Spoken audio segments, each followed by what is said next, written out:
We tried making traditional chicken popti at home for the very first time and the result was so first step आहे marination. Marinate कसं करायचं ते सगळ्यांना माहितीच आहे, पण ह्यावेळी आम्ही थोडा ट्विस्ट दिला होता. टेस्ट अपग्रेड करायला आम्ही वापरला होता एक स्पेशल मसाला.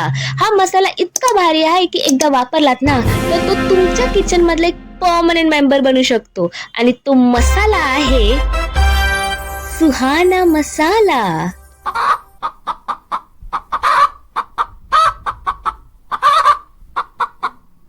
पोपटी मधला एक इम्पॉर्टंट इंग्रेडियंट असतो आणि तो आहे भांबुडीचा पाला. पण प्रॉब्लेम असा होता की ते सीझनल असतात आणि मार्केटमध्ये इझिली मिळत नाही, म्हणून आम्ही एक छोटा जुगाड केला. भांबुडीच्या रिप्लेसमेंटसाठी आम्ही केळीच्या पानांचा वापर केला. पण केळीचा पान आम्ही फक्त व्रॅप करायला नाही वापरला, आम्ही त्याची प्रॉपर पोटली बनवली. केळीच्या पानावर हलका तूप लावला, मग त्यावर बोनलेस चिकनचे पीसेस ठेवले, त्याला प्रॉपर फोल्ड केलं आणि नंतर धाग्याने त्याला नीट टाय केलं.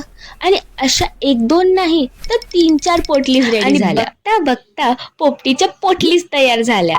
याच सोबत आम्ही मक्का, रॉ एग्स आणि बटाटे पण वापरले होते आणि ऑब्व्हियसली त्याला पण मस्त मॅरिनेट केलं होतं. मटका प्रिपेअर करताना आम्ही पुदिना पण ऍड केला, पण पुदिनाने जे घरात जो कहर आणला होता की 2-2 मिनिटाने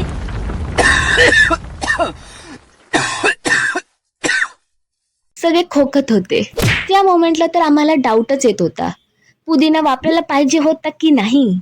पण ऑनेस्टली फायनल रिझल्ट बघितल्यावर सगळं वर्थ इट वाटलं.